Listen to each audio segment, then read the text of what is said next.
Has the Fed won? And is the Fed done? Those are the questions we need to answer. And the market is certainly trying to convey an answer today. And that answer is yes. The Fed has won. The Fed is done. It is the same notion and the same message we've been getting from the market for many months now, that the Fed is done and the Fed has won. However, they don't seem to have at any of those previous times been done, have won, been pivoting, or any of that. And I know you guys are tired of hearing me talk about what the Fed is saying. And believe me, I'm tired of looking at that. So I'm not going to discuss as much what the Fed is saying today. What I am going to discuss more of is what the Fed is actually doing. What the Fed is actually doing. And what the Fed is doing this week is preparing the banks for a continuous bout of entrenched inflation. And you might question how that's even possible. How that's even possible right now for us to say this. Well, keep in mind, we'll bring up one thing the Fed said in the form of an action. It was a very intentional choice of language. In the last Fed minutes, they talked about the May CPI and said they believed inflation was too high, even including data from the May CPI. They didn't say May core CPI. They didn't say May PCE. They said May CPI.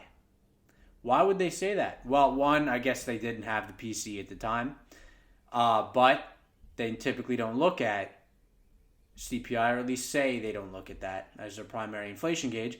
But May CPI had a lower month-on-month read than we had this month. It had 0.1% month-on-month. We had 0.2% month-on-month. Now, these are obviously very low and very positive numbers for CPI, and I don't like to focus so much on CPI. All I'm trying to tell you is we had these same month-on-month numbers at the beginning of the year and the end of last year. And the Fed then at that time, when we had those reads, was trying to get the market to calm down and say, we need several months of consecutive low data. We need to be on a sustained path to 2%. And here we are in July. We had lower month-on-month reads. And they're still not believing that. And they have good reason not to, because very important commodity, WTI crude, is up over 10% in the last 2 weeks, over 12% month to date so far. Starting to break out. SPR is coming offline. I know they don't look at energy prices. I'm not trying to imply they're going to in this instance. But energy prices affect a lot of other things. And they definitely affect the consumer, which is a whole nother basket we may get back into in this video. All I'm trying to say is, I'm not convinced the Fed is looking at this as a dub, and I have additional actions to discuss. Kashkari posted on Threads, and he's started to like Threads a lot. Look at his threads. A lot of the Fed people, they're actually engaging in conversation on Threads all of a sudden. So I think this one post is pretty important. In the afternoon today, he posted a link to a Bloomberg article titled, Fed's Kashkari warns banks to be ready for entrenched inflation. Now, this is not just a warning that they have done. This is a raising of the capital requirements that the Federal Reserve has increased for all banks that categorize under this area. It was previously $700 billion and up. It's now $100 billion and up. Has increased the capital requirements by 2%, which is actually quite a lot. They have to keep, if I understand correctly, 2% more of their capital on the balance sheet in cash, essentially. So let's look up what is the current reserve ratio for banks.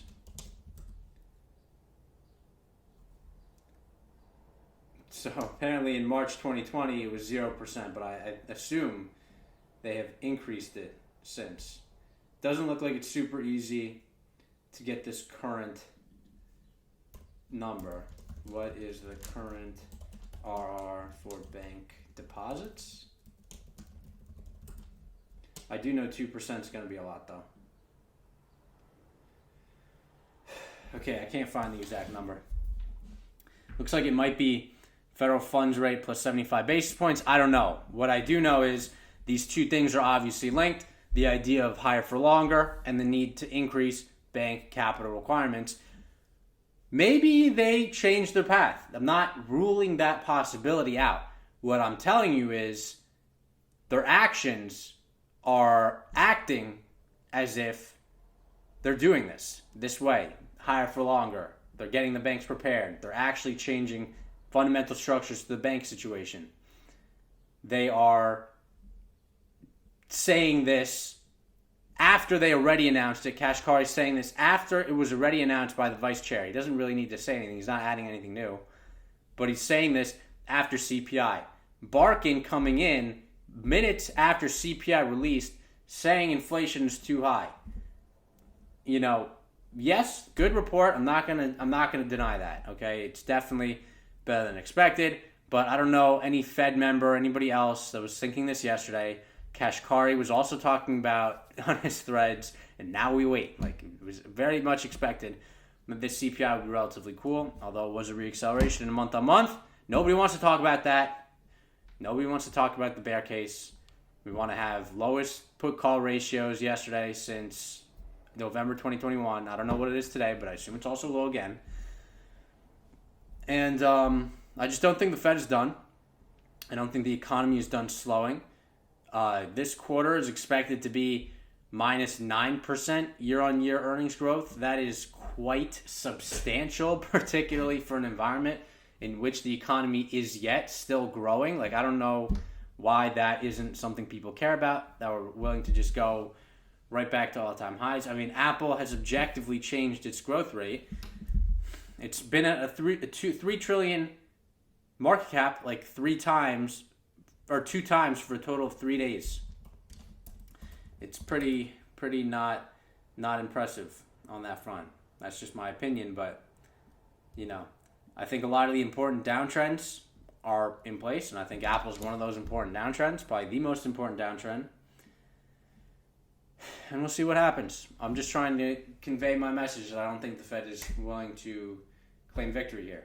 I get it. The market wants to celebrate it.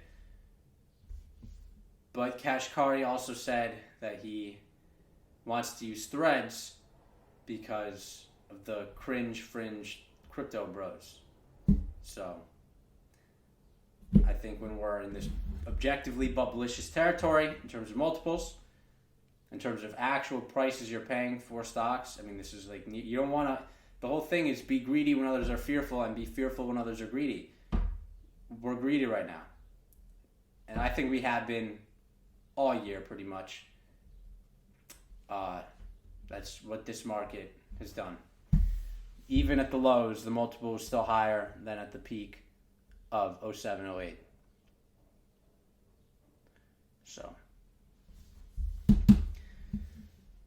this is the best I can do for you today. I get it. Market's up a lot. I've been telling you to stay away.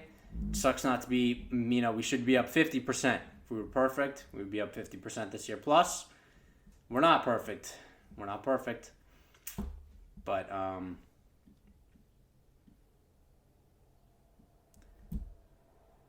not getting the same read as the market is out of the Fed. And I haven't been getting that all year. And I agree the economy has been stronger, but the economy has been stronger and earnings still declined. And they're expected to continue to decline. And unlike the market, which does, granted, seem to expect a reasonably sized downturn in earnings this quarter, I expect that trend to continue, which the market does not, into next quarter and beyond. I think the economy is going to continue to weaken, and I think there is a considerable risk of a recession as the weakening that the Fed seeks to achieve continues to go on. That's my video today, and until next time, peace out.